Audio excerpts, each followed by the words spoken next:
A therapist is mobilizing patient's right shoulder. The movement taking place at the joint capsule is not completely to end range. It is a large amplitude movement from near the beginning of available range to near the end of available range. What grade of mobilization according to Maitland is being performed?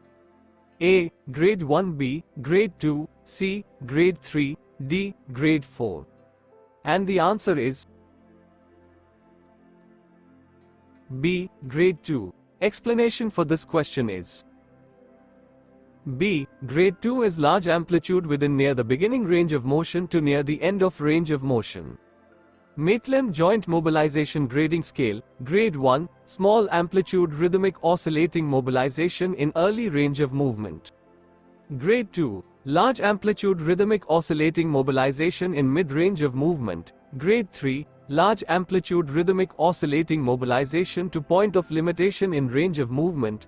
Grade 4, small amplitude rhythmic oscillating mobilization at end range of movement. Grade 5, thrust manipulation, small amplitude, quick thrust at end range of movement.